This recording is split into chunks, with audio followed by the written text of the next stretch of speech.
Good morning, ladies. Happy Monday. I hope this message finds you well. It is Monday. It is the start of a brand new week. Get up, even if you're tired. Adulting is here. It has to be done, as I tell my children, no matter whether we want to or not. Adulting doesn't sleep for anyone. However, a lot to do today. Heading into the office. I have to get ready for Wednesday's meetings and a corporate event, but it is all good in the neighborhood. For whatever reason, I woke up like 1:30. It probably took me about an hour and a half to get back to sleep, so it's all good. I'm a little wonky, but it's fine. Hopping on to 2 Samuel chapters 9, 10, and 11 today, and then I'm going to let you go and do your own thing while I do mine, and we'll reconvene tomorrow morning. But hopefully this message gives you some word and gives you some clarity as well as some peace. Knowing that this word here is the truth for all of eternity. Now, verse 1 goes like this. Now David said, "Is there still anyone who is left of the house of Saul, that I may show him kindness for Jonathan's sake?" And there was a servant of the house of Saul whose name was Ziba. So when they had called him to David, the king said to him, "Are you Ziba?" He said, "At your service." Then the king said, "Is there not still someone of the house of Saul to whom I may show the kindness of God?" And Ziba said to the king, "There is still a son of Jonathan who is lame in his feet." So the king said to him, "Where is he?" And Ziba said to the king, "Indeed, he is in the house of Machir, the son of Ammiel, in Lo Debar." Then King David sent and brought him out of the house of Machir, the son of Ammiel, from Lo Debar. Now when Mephibosheth, the son of Jonathan, the son of Saul, had come to David, he fell on his face and prostrated himself. Then David said, Mephibosheth, and he answered, "Here is your servant." Verse 7, so David said to him, "Do not fear, for I will surely show you kindness for Jonathan your father's sake, and will restore you to all the land of your Saul, your grandfather, and you shall eat bread at my table continually." Then he bowed himself and said, "What is your servant, that you should look upon such a dead dog as I?" And the king called to Ziba, Saul's servant, and said to him, "I have given to your master's son all that belonged to Saul and to all his house. You therefore and your sons and your servants shall work the land for him, and you shall bring in the harvest that your master's son may have food to eat. But Mephibosheth, your master's son, shall eat bread at my table always." Now Ziba had 15 sons and 20 servants.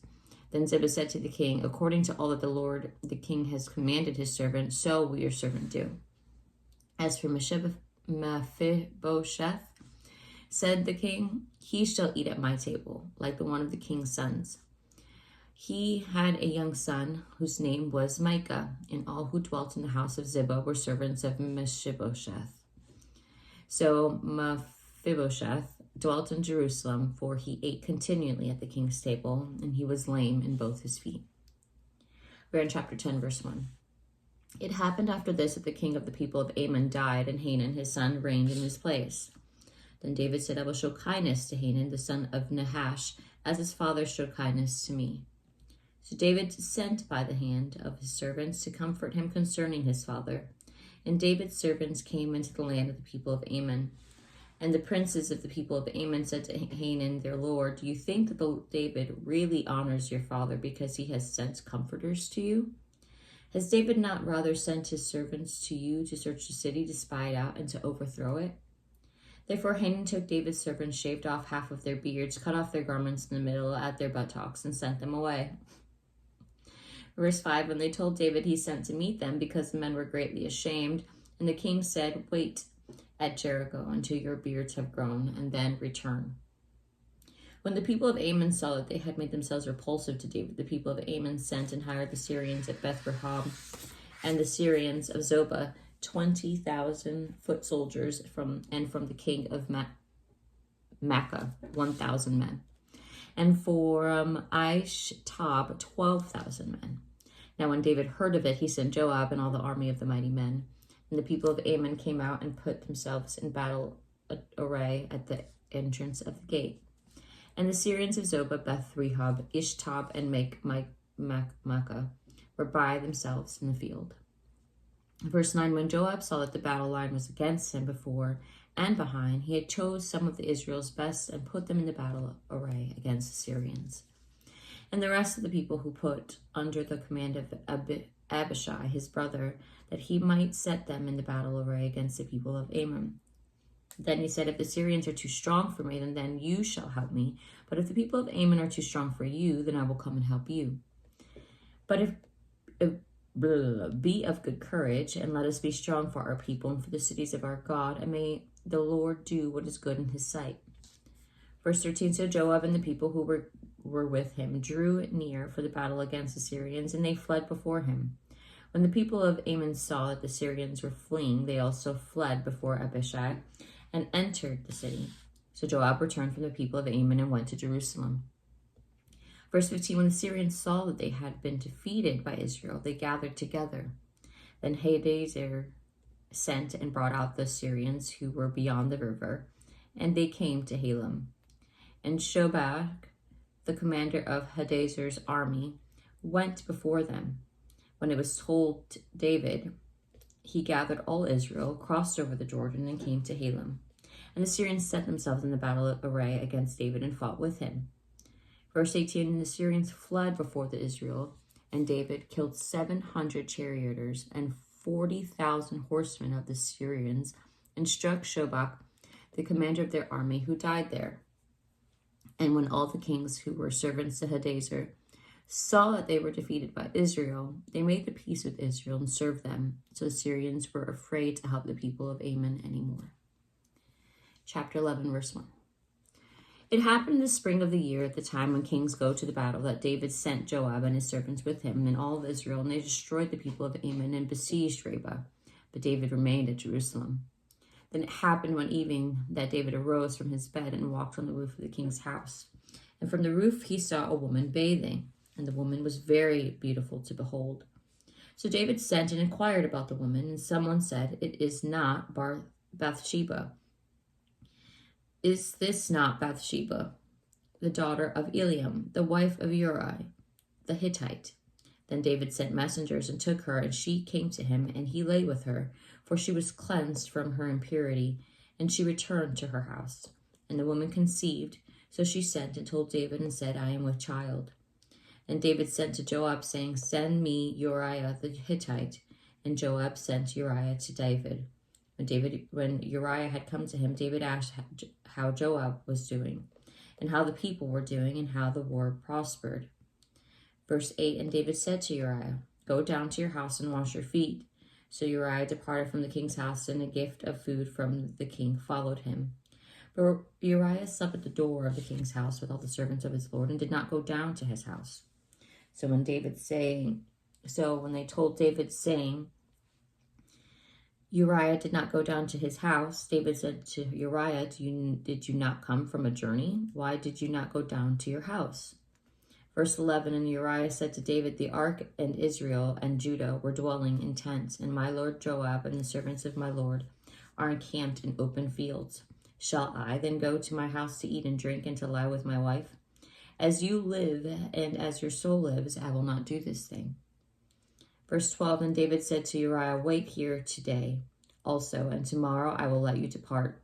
So Uriah remained in Jerusalem that day and the next. Verse 13, now when David called him, he ate and drank before him, and he made him drunk. And at the evening he went out to lie on his bed with the servants of his Lord, but he did not go down to his house. In the morning it happened that David wrote a letter to Joab and sent it by the hand of Uriah. And he wrote in the letter, saying, set Uriah in the forefront of the hottest battle, and retreat from him, that he may be struck down and die. So it was, while Joab besieged the city, that he assigned Uriah to a place where he knew there were valiant men. Then the men of the city came out and fought with Joab, and some of the people of the servants of David fell, and Uriah the Hittite died also. Verse 18, then Joab sent and told David all the things concerning the war, and charged the messenger, saying, when you have finished telling the matters of the war to the king, if If it happens that the king's wrath rises, and he says to you, why did you approach me so near to the city when you fought? Did you not know that they would shoot from the wall?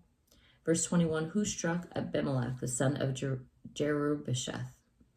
Was it not a woman who cast a piece of millstone on him from the wall, so that he died in Thebez? Why did you go near the wall? And then you shall say, your servant Uriah the Hittite is dead also. So the messenger went and came and told David all that Joab had sent by him. And the messenger said to David, surely the men prevailed against us and came out to us in the field. Then we drove them back as far as the entrance of the gate. Verse 24, the archers shot from the wall at your servants, and some of the king's servants are dead, and your servant Uriah the Hittite is dead also. Then David said to the messenger, thus you shall say to Joab, do not let this thing displease you, for the sword devours one as well as another. Strengthen your attack against the city and overthrow it, so encourage him. Verse 26, when the wife of Uriah heard that Uriah, her husband, was dead, she mourned for her husband. And when her mourning was over, David sent and brought her to his house, and she became his wife and bore him his son. But the thing that David had done displeased the Lord. And that's where we're going to end. I would say it would definitely displease the Lord when you know a married woman that was married, that was not yours. You decided to go lay with her, and then on top of that, you go send her husband specifically out to the front line to die. I'm pretty sure the Lord's going to be ticked off. So, and definitely that was not the intent of using his king title to be doing any of that. So, hopefully you have caught on to some of the good nuggets of what to do and not to do to displease the Lord. And yeah, let's have an awesome day. Stay blessed. If you need any prayer, send me messages. Love praying for you guys. And let's do this. Talk to you soon.